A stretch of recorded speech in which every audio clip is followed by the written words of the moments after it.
The project is financed by Iceland, Liechtenstein, and Norway through the EEA and Norway Grants Fund for Youth Employment. And we are very happy that you are here with us today. And we would like to ask you to keep your microphones muted. And if you have any questions to ask, feel free to write them in the comment section, and we will get back to them after the speaker's presentation. And now I would like to introduce our speakers who are here with us today, Igneta, Reda, and Lucas. The stage is yours.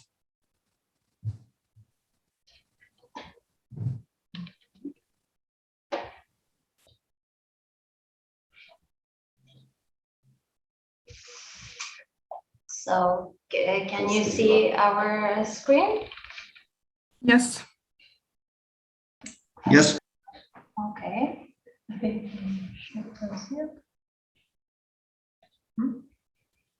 Here? Yep. Perfect. Good. So, hello everyone. First of all, I would like to say that it's a pleasure to participate in this event. And thank you for introducing us. So my name is Igneta. Here is my colleague Reda. Hello. And surprise, surprise, we have invited our other colleague Lucas, who is an expert of tax law. Actually, we thought that it's very useful at the very beginning before establishing a company to get know more about the taxation issues and about everything about taxes. And so today we will cover a very interesting and useful topic. We will talk how to establish a company in Lithuania. So myself, well, I will introduce the legal part of company's establishment, and my colleague Reda will share some practical tips and explain how it works in a real life. So today we will talk about different types of legal entities. We will compare the most popular legal types which exist in Lithuania.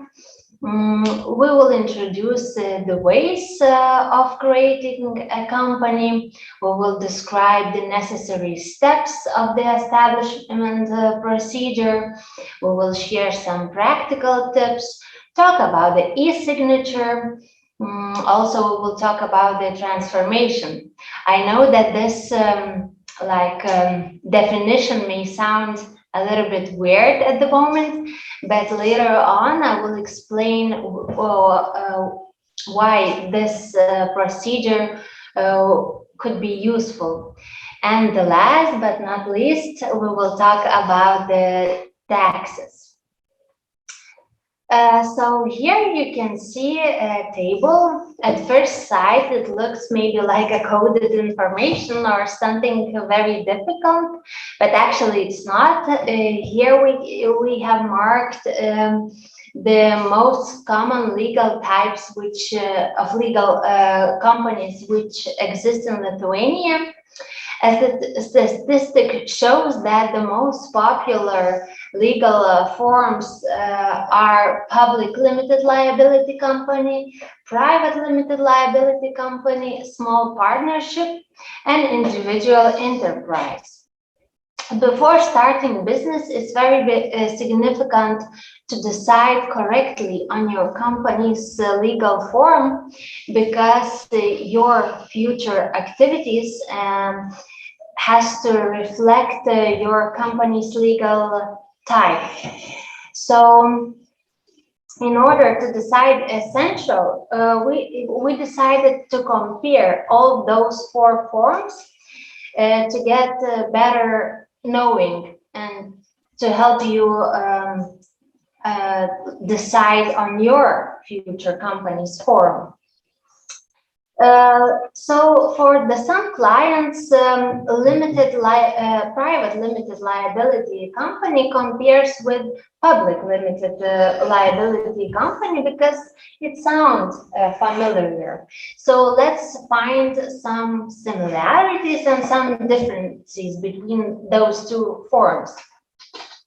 Well, talking about the shareholders, we can see similarity here because in both types, the number of the shareholders is not limited, and both natural and legal persons can become shareholders.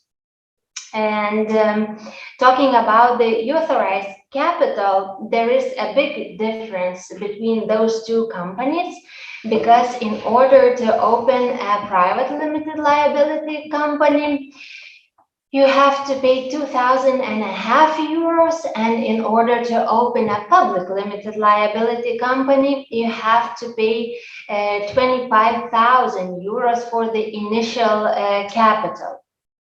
Talking about the mandatory bodies, we also find a similarity here because in both types, it's mandatory to appoint a manager and the accountant. It's significant to mention that the manager of the company must be a physical person, and with this person, you have to conclude a labor agreement. Meanwhile, with the accountant, you can conclude labor agreement, or simply just hire bookkeeping services and pay tax for the legal company. But talking about the public limited liability company, the other mandatory body has to be appointed. So it's a supervisory board or board, so a little bit difference here. And audit of annual financial statements in a public limited liability company is mandatory. Meanwhile, in a private limited liability company, audit is mandatory only if two indicators are satisfied. So your company has assets for more than 1,008,000 euros, or your company's annual income is more than 3,005,000 euros, 500,000 euros, or your company has more than 50 employees. The right of first refusal must be implemented only in a private limited liability company. Well, this right means that when you're willing to sell your company shares, firstly, you have to suggest your shares to the other shareholders of the company. And only if the other shareholders of your company refuses to buy your shares, then you are able to sell your shares to the third parties at the same price as you have suggested to the shareholders. And talking about the small partnership and individual enterprise, we also have some similarities and differences between those two legal forms. Stakeholders of a small partnership could be a natural persons only, and the number is limited. So up to 10 stakeholders can be in a small partnership, and meanwhile in an individual enterprise, only one person can be a stakeholder, so the owner. It is significant to mention that the liability in the individual enterprise is not limited, which means that you will be liable for the company's liabilities not only with your company's assets, but with your own assets. So actually, this is the reason why this type of company does not show attractive to the founders. And talking about the manager, it's we have a difference here, because in the individual enterprise, it's mandatory to appoint a manager, and with this person, you have to conclude a labor contract or a civil agreement. Well, it's optional. So, or labor contract or civil agreement.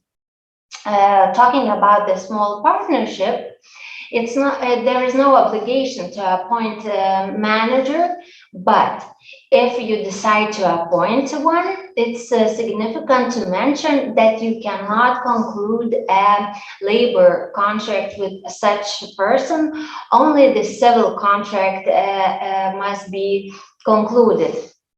Talking about the bookkeeping, well, it is similarity here because it's not mandatory to hire someone or to have a service provider for the bookkeeping services.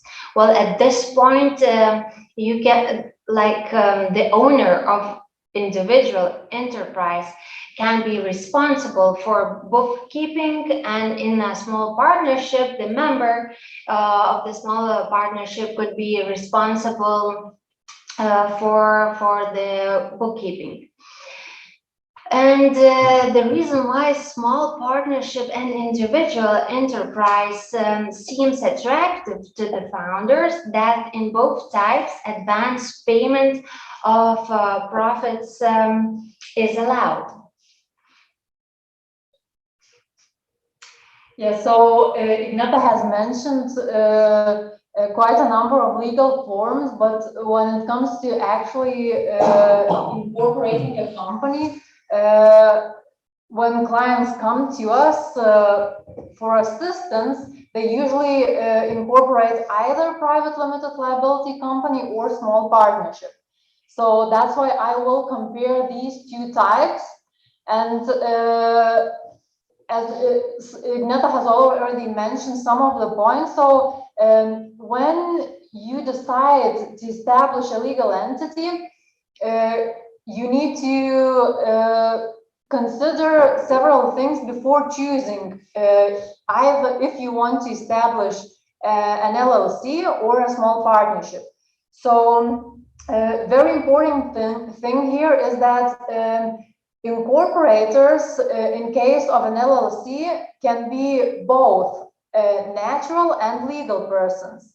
And if you want to incorporate a small partnership, only natural persons and not more than 10 natural persons can incorporate a small partnership.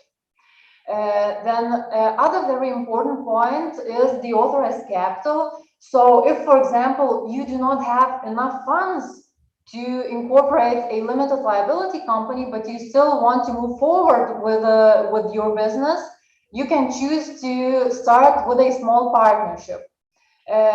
When we are speaking about a limited liability company, the authorized capital, the minimum authorized capital of 2,500 euros is divided into shares. So it means that this type of legal entity can have shareholders. And here, this is a very important point because usually when young entrepreneurs come to our law firm for help, they are either thinking of attracting attracting investors, or they already have some firms or some funds that are interested in investing in them. So at this point, it would be more convenient to have a limited liability company because you have shares that can be bought by investors. So the next point is management bodies. And as Igneta has already mentioned, when we are talking about a limited liability company, a single person management body is compulsory, and when we talk about small partnerships, single person management body is not compulsory. So, and for example, if the incorporators of a small partnership, if they want to be employed in the small partnership, they cannot have labor relationships with the small partnership, correct? Yeah, so this point can be very important in terms of migration. So for example, if you want to, if there are several incorporators, and they want to be employed in the company for the migration reasons, they cannot be employed because the incorporators cannot have employment contracts with small partnership.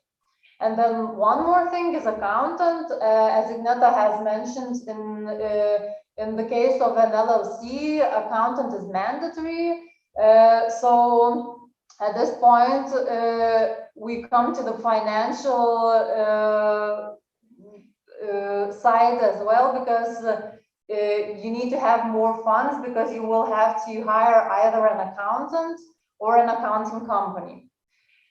Yeah, so we can move forward to the ways of establishing of a company, and here there are two different ways. So Igneta will tell you about the one where you need to use a notary public. Yeah, so there are two types. There are actually two ways how to establish a company. So via electronic means or via notary public.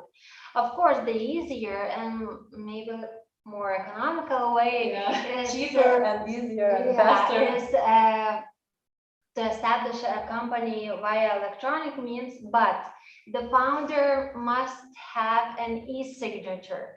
But later on, Reda will introduce this way more widely, but I would like to introduce you the way via notary public. Here I have marked the necessary steps of the procedure of the company's establishment. So after deciding on your company's legal form, you have to find out the company's name. Of course, every legal entity has to have its own register address. So also the next step is to prepare the obligatory documentation, open a bank account and transfer the authorized capital if it's applicable according to your chosen legal form. And then submit the whole package of documentation to the trade register. Well, now I will describe all the steps in detail. So when you finally find out how your company should be called, so the next important step is to check if this name isn't familiar or similar to other names or trademarks. The second, not less important step is to make sure that the name of the company complies with the legal acts and requirements of the Lithuanian common language. So the company must, well, actually, it is significant to mention that the company has to have in its name, it is official name to have letters before at the beginning. Yeah, at the beginning of your company's name, it has to have letters which shows your company's legal type. Let's say you have decided to open a small partnership, so this means that before the name you have to add two letters, MB, which means in Lithuanian mažoji bendrija. And of course, in order to make sure that your name is suitable and valid, you have to make a company's reservation. And you can do that in the trade register, and this name reservation is valid up to 6 months. This means that during the period of 6 months you have to establish a company. If you just simply did not, so the reservation just terminates. And also an integral part of the establishment of the company is in an intellectual property, because the only legal way to avoid having your unique ideas, products, or services copied or used without permission is registration of your trademark. It is significant that all the intellectual property would be at the ownership of the company, because as our practice shows that investors, before investing to your company, always double check that all intellectual property belong to the company.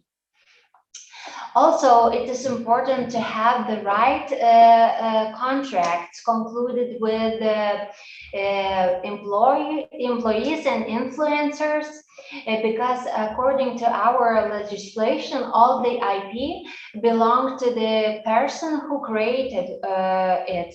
Therefore, all the rights to the created intellectual property shall be transferred to the company on the grounds of the mentioned contracts.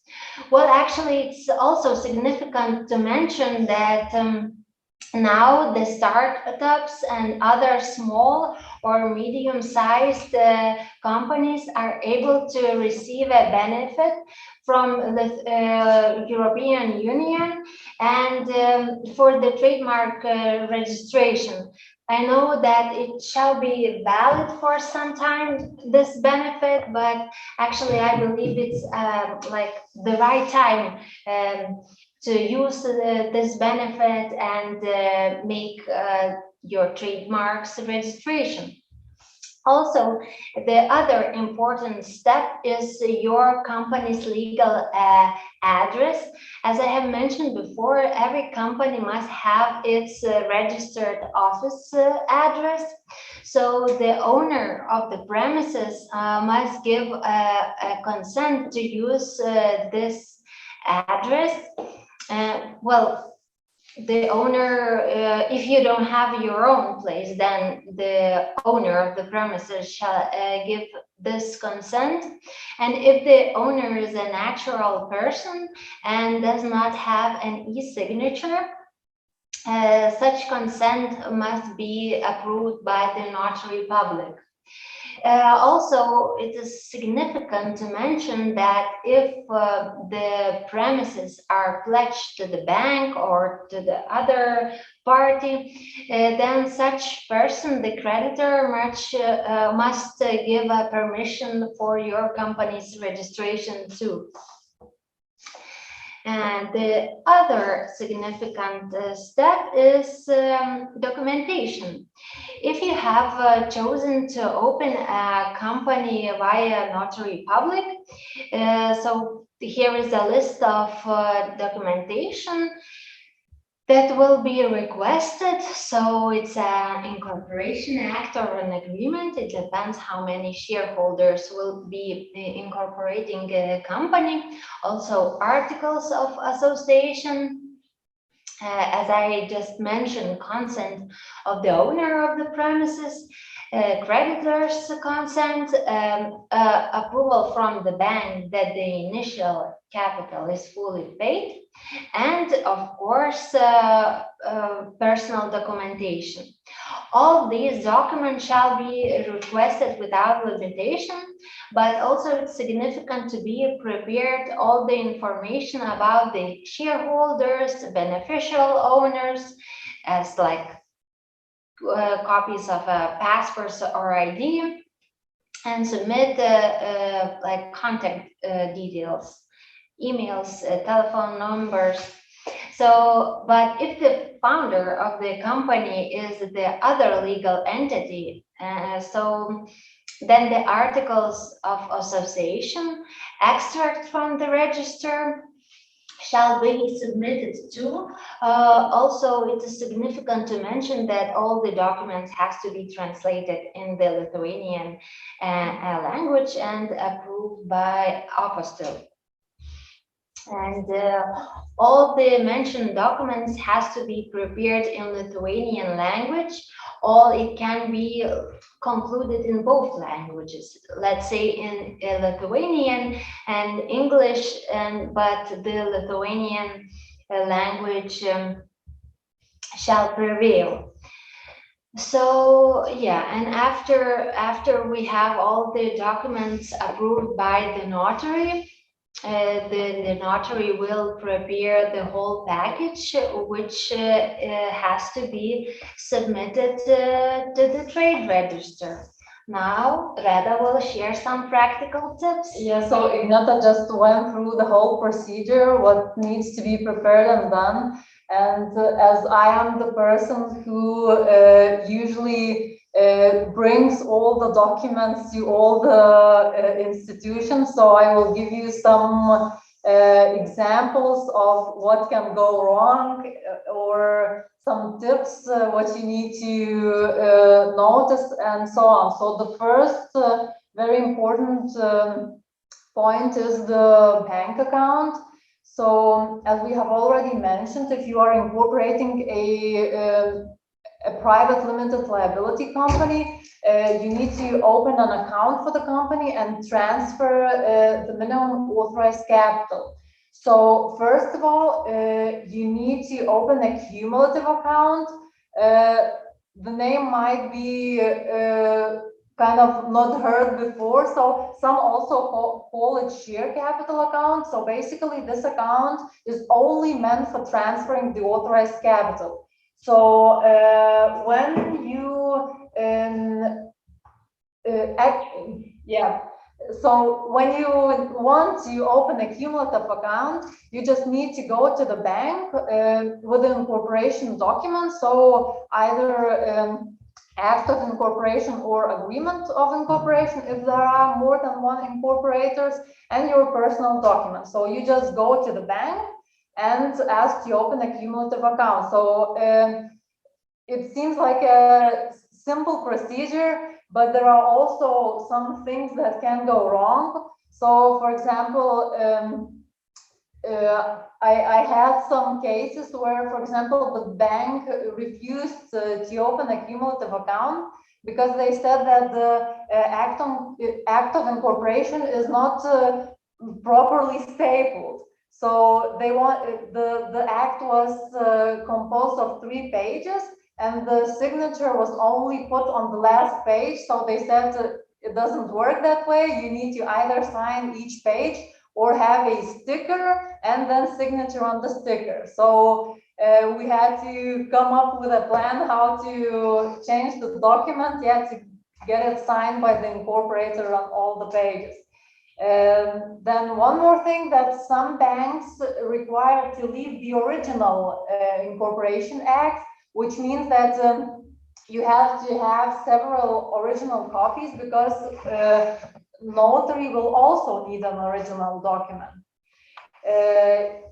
Yes, then one more important thing is that when you open the cumulative account, the authorized capital needs to be transferred into that account. So if you come, for example, from, I don't know, third countries or from USA, and when you transfer the authorized capital, you need to have the bank fees in mind, because if you transfer exactly 2,500 euros and either your bank or the recipient bank, if they decide to apply any taxes, then you will not have enough money, and then you will need to do another transfer just to have the minimum authorized capital amount in the account.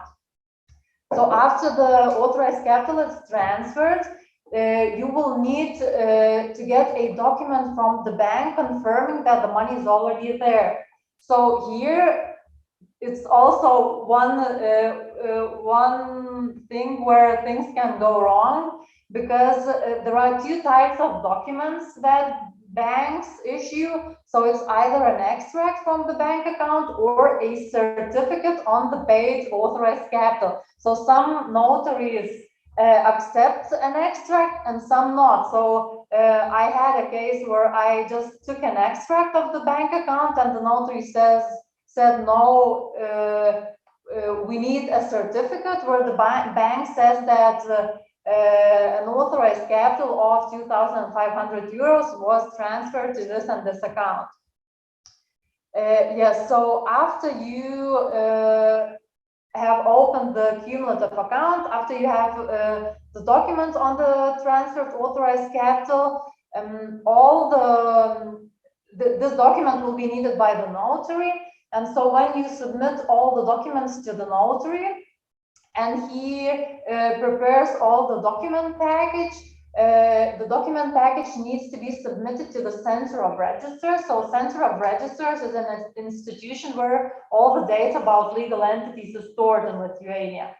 So when you go to the Center of Registers, it's very important not to forget to fill out a certain contact details form, which sometimes if the representatives there do not ask you to leave that form, you can end up with incorporating the company without any contact details, which is not good, because when you incorporate the company, they will be sending you an extract of the company to the email address, which is not there if you do not submit the contact form.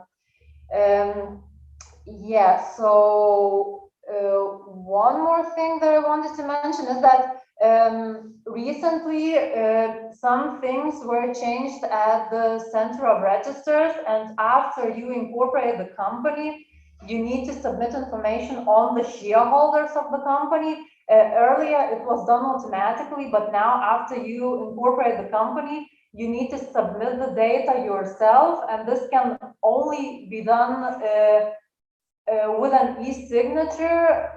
You need to log into the system of the Center of Registers and submit the data on the shareholder.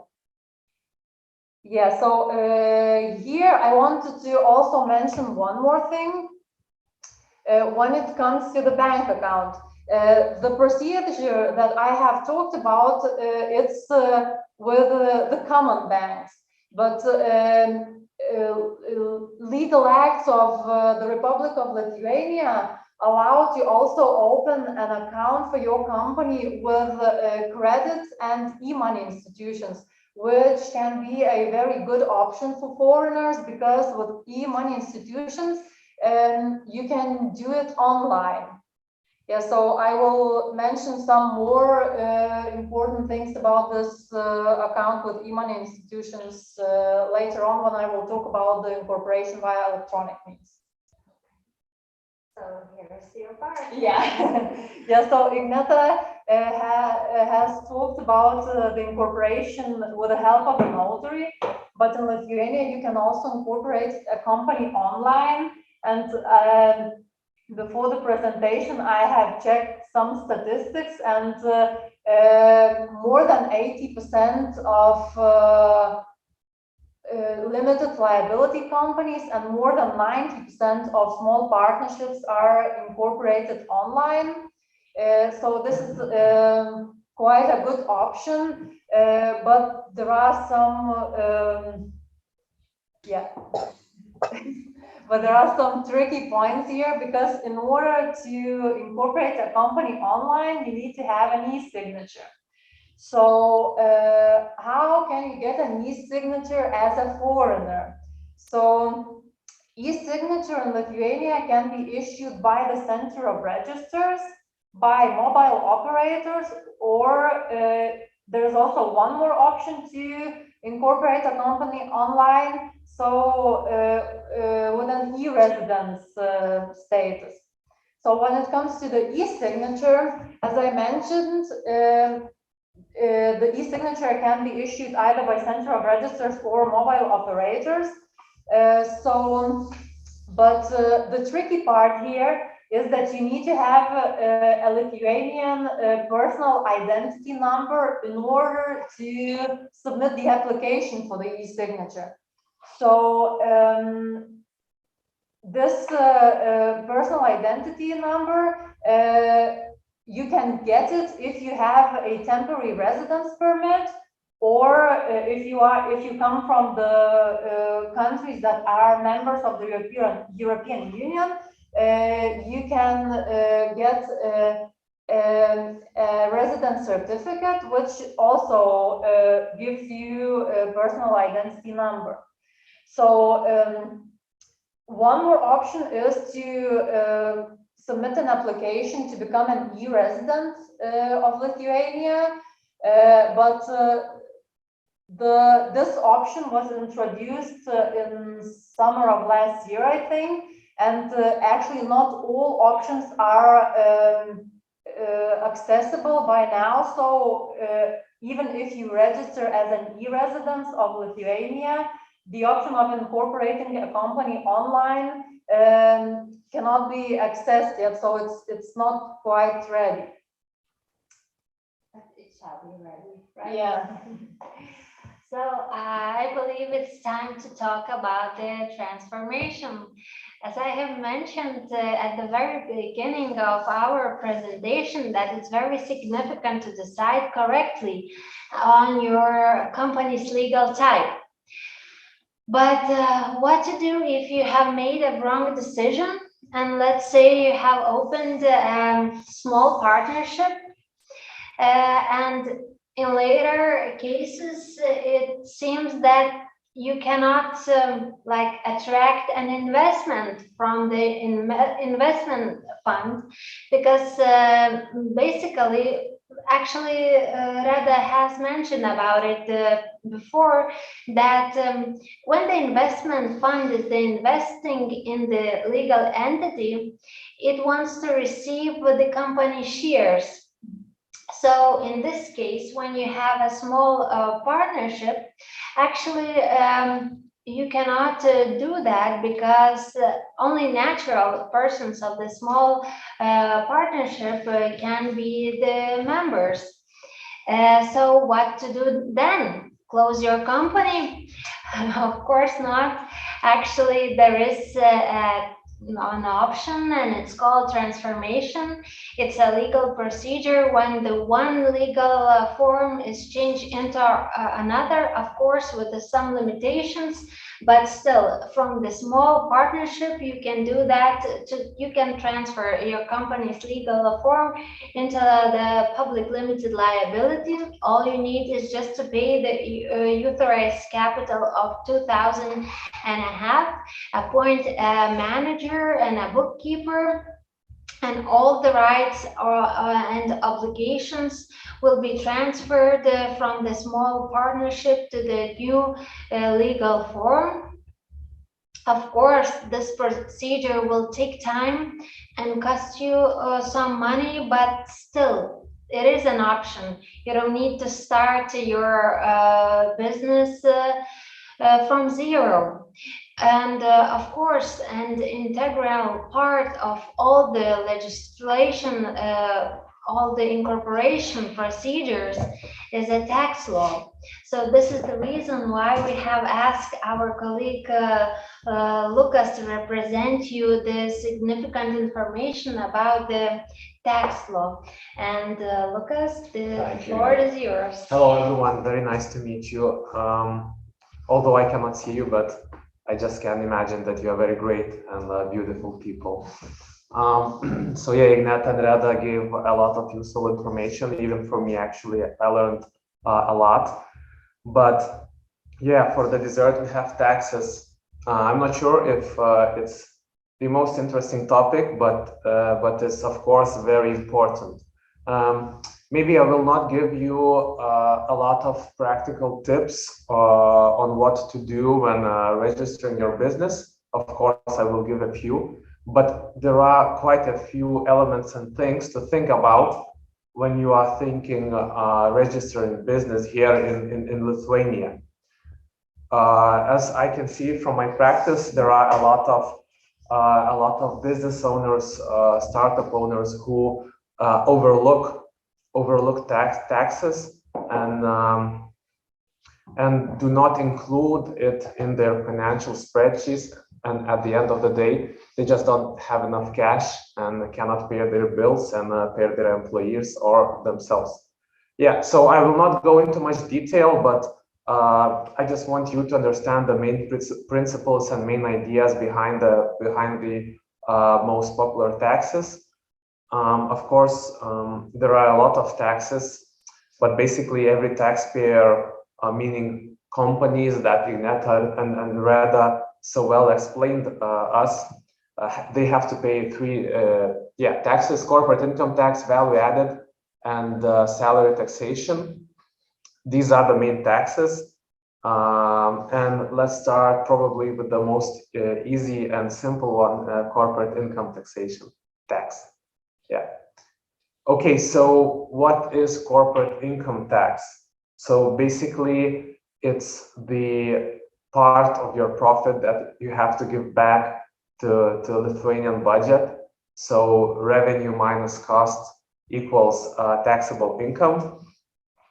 And before registering your business, you might think that, oh, I need only to pay corporate income tax only when I have profit.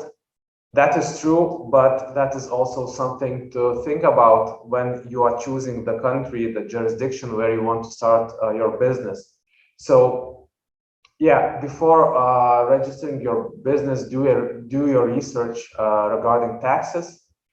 But I will try to explain it very briefly. So standard rate here in Lithuania is 15%, which is actually below average compared to the average tax rate in the EEA. And even better, there are two reduced tax rates, 0% and 5% tax rates. So let's start with the 5%, let's say. So yeah, actually it's a very nice thing to have a very good tax incentive that Lithuania has. Small companies pay only 5% corporate income tax. Small company basically means that the revenue is less than 300,000 euros per year, and there are less than 10 employees. So probably one of the lowest tax rates in the whole EU. Of course, if you are planning if you have a plan that your business is going to boom, then and you're going to make millions and millions of revenue, then you don't need this tax incentive, but it's something nice to have at the beginning. And now the 0% corporate income tax rate is actually quite a ridiculous thing. Because as you know, Lithuania, or maybe you don't know, I don't know, Lithuania is very keen on attracting and keeping startups, new business ideas and talents from around the world. So there are a lot of programs and initiatives related to startups here in Lithuania to help young businesswomen and men. So finance of ministry and parliament basically came together and implemented this tax incentive that small companies in their first year pays 0% corporate income tax. Now, I don't know about you, but I didn't see anyone to make profit in their first year. So this incentive was never probably used, maybe for scam purposes only, but for legit and normal businesses, it doesn't work. So when you are choosing the country you want to work in, think about the incentives in a critical way, whether it works in practice. Yeah, so corporate income tax has to be filed every year and paid once a year, usually if the company is profitable, but of course you need an accountant for that. So next tax is value-added tax. So basically everyone can be a value-added taxpayer, but this is the place where I want to give you a practical tip when registering and incorporating your business. Basically, everyone has to pay corporate income tax, value-added tax, right? So when you receive an invoice for services provided or goods, the provider also charges you 21% tax. And if you are a tax or VAT payer, you can deduct that tax paid. So when you are incorporating your business, please ask your lawyer, or if it's Reda or Igneta, of course, they will tell you that you have to do that. But please ask your lawyer to check the box that you want to be a VAT payer. Otherwise, every month you will be losing 21% of your costs, which is quite a huge amount. So yeah, VAT payer registration is voluntary, and please do that. Otherwise, you will be losing money. Yeah. So salary taxation. Actually, salary taxation is one of the biggest tax-related costs your business is going to have at the beginning, because the taxation is quite huge. You can see that salary is taxed at around 40%. So 40% of your salary goes to Lithuanian state budget. And sometimes people forget that, so you have to have that in mind when budgeting. And of course, startup owners, entrepreneurs, as you are very smart and cunning people and always searching for ways to save money. Sometimes instead of employment, they conclude service contracts with employees, basically. And in that way, you can save up to 20% tax because the freelancer's income is subject to 30 to 40% taxation, but usually it's around 25, unless you take very big amounts. But yeah, so this is one way of saving money. Instead of employment contracts, signing freelancing contracts. But if the tax authorities audit and see these contracts, you might get in trouble because you will need to pay a fine to the tax authorities. So this is kind of a rough method to save taxes in short terms, but you can save 20% of employment taxation. Of course, when tax authorities come to your company, they will take the taxes, the bigger part taxes, if they think that you made something wrong. If you sign a freelancing contract when you have to do an employment contract, I will not go into details probably, but yeah, that is one way of saving taxes. Salary taxation has also to be filed and declared every month. So there's a monthly payment, tax payment and declaration obligations. And yeah, always have in mind that the salary taxation is quite huge. And as I understood, you are from all around the world, and maybe when you start a business, you would like to hire a person working, let's say, I don't know, in Latvia or Africa or wherever. So you can do that, but that also means quite a few tax-related obligations, which costs money. So key tax takeaways that I want to leave for you is that please do your research and consider corporate income tax and value-added tax when you are establishing a business. Although it is nothing too much to worry about before you start making a profit.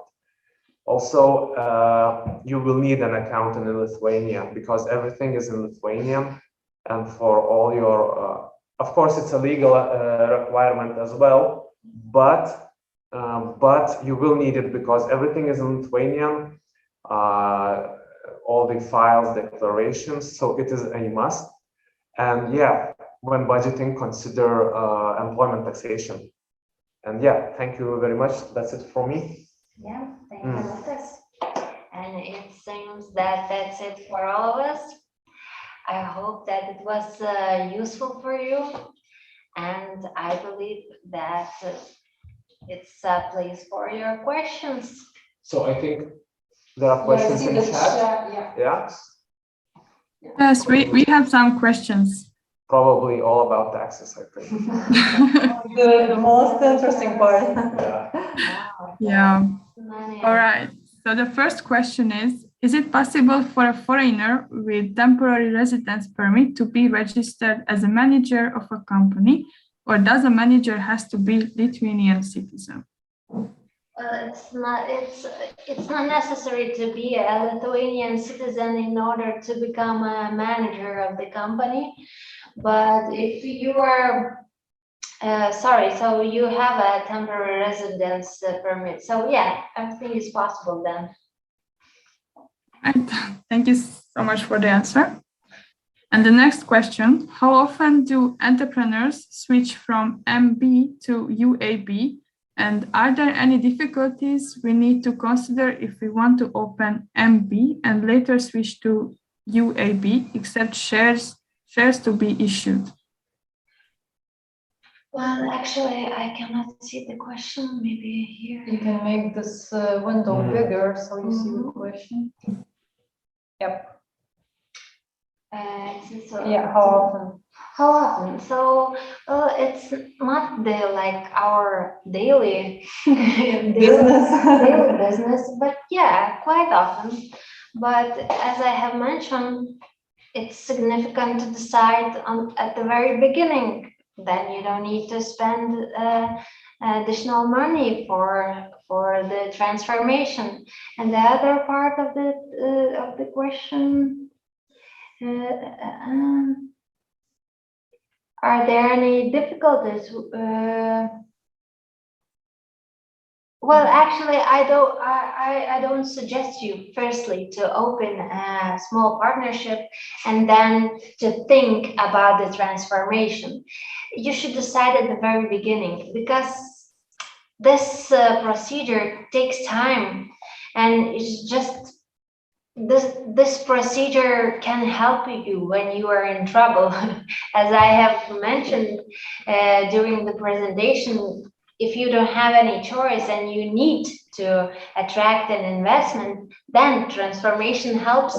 But don't think at the very beginning that now I will open a small partnership because I don't need to pay the initial capital, and later on I will make the transformation and then open a private limited liability, because still you need to pay, and of course you need to pay for the transformation procedure. Yeah, because if you save money at the very beginning by incorporating a small partnership, later on the expenses will be even higher, because you will still need to pay the minimum authorized capital.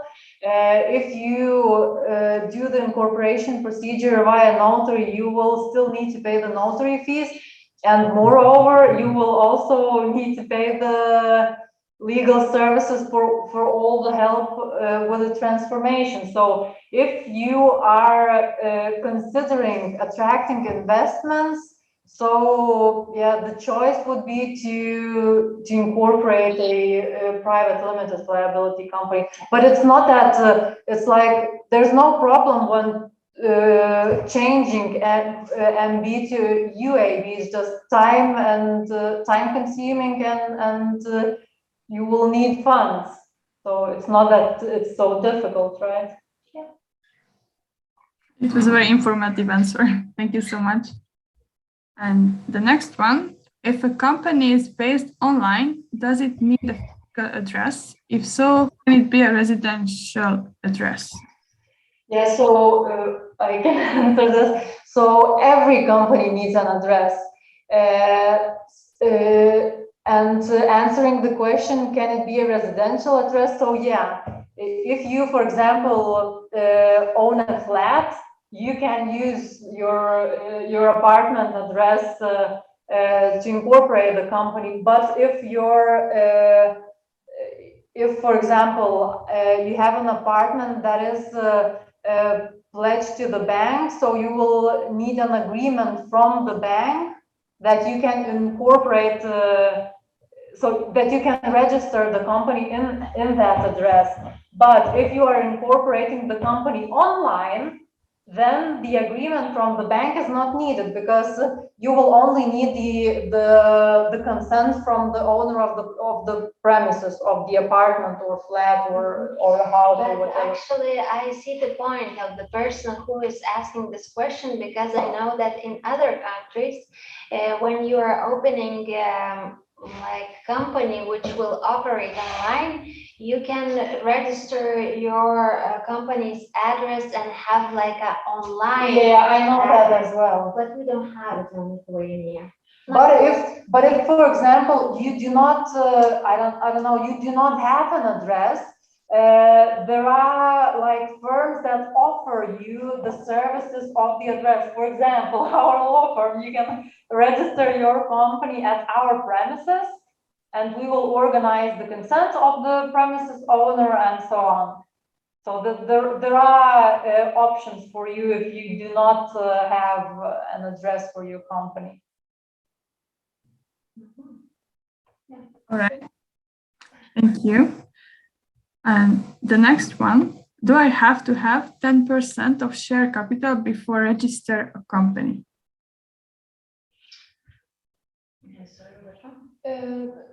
The one from Anton, do I have to have 10% of share capital before register a company? So actually, the minimum authorized capital needs to be paid in full. So can the person that wrote the question clarify the question? Because I know that, for example, in some countries, like for example Germany, there is an authorized capital, but you can pay only a part of the capital at the beginning, incorporate the company, and then pay the remaining part. But in Lithuania, in order to have the company incorporated, I mean the private limited liability company, sorry, so you need to pay the full amount of 2,500 euros. Share capital before registering the company. I believe that if you will be the only shareholder of the company, so you will have 100% of the shares, but maybe it's not the point. Yeah, and do individual enterprise have to register a company name? Well, yes, it's well, if you have chosen to open a company via notary public, so you have to make a company's name reservation, but actually it's optional. I know that not every notary public asks this document, so, but yeah. Yeah, so the next question is regarding, or not question, maybe just a comment regarding Telia and mobile signature. So yeah, it's actually very simple, but as I said, you need to have a personal code, which when you are Lithuanian, you do have a personal code, but if you are a foreigner, you only have a personal code if you have a temporary or permanent residence permit, or this residence certificate if you are a new member country citizen. So it is, on the one hand, it's easy, but on the other hand, you need to have a personal identification number. I think the other one is for you. Okay, that's right. According to the civil service contract concluded with MB, including management services of MB, the amount of which may not exceed 100 euro per calendar year. Can you talk about that information? Okay, yes, that is correct. The MB, small partnership, household small partnership, cannot pay more than 100,000 euros per year based on the civil contract. But there are different and other methods of paying money from small partnership to the owner. So yes, there is a limit, but only based on the civil service contract. And there are profit distribution and employment contract, based on which the cash can be distributed from small partnership to owner. Yeah. Yeah, I'm reading the next one regarding The residence permit. Yeah. So it's a very long procedure. yeah, it's when it comes to migration stuff, it's a very deep forest because there are different grounds on which you can get a temporary residence permit. So it's very we cannot answer the question in full because every situation needs to be considered.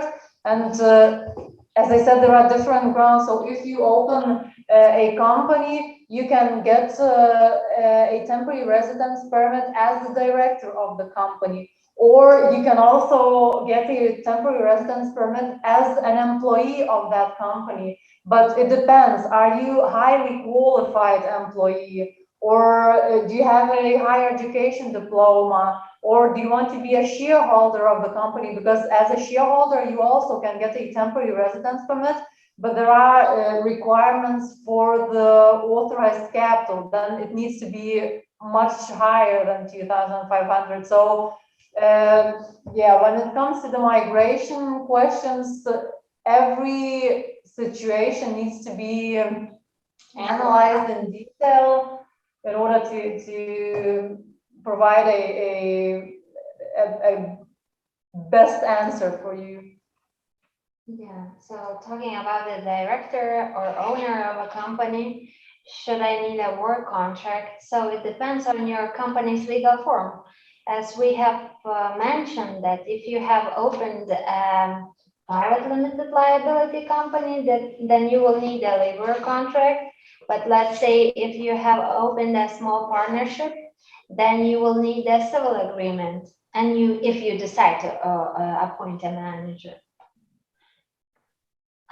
So do we have any? Can a company manager be the person who founded the company? Or does the manager have to be hired?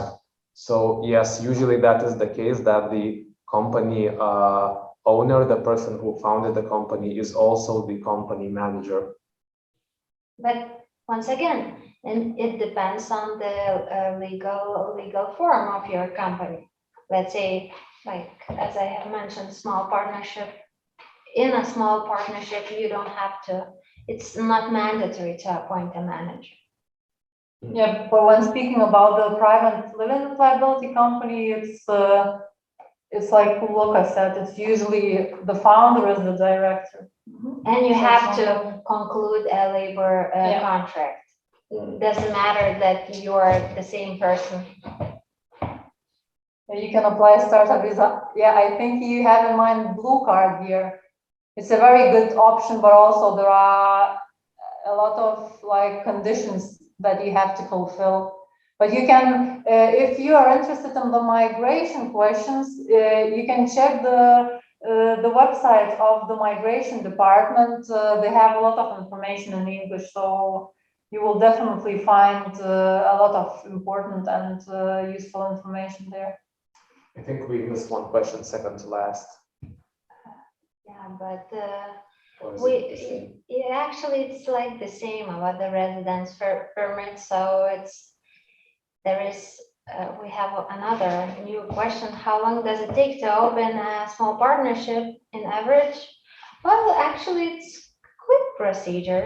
It depends if you are opening it online or via notary public. So online, everything is really fast. For example, with MB, it's like, if you have an e-signature and you can open it online, so you need to reserve the name, which takes like 1 day.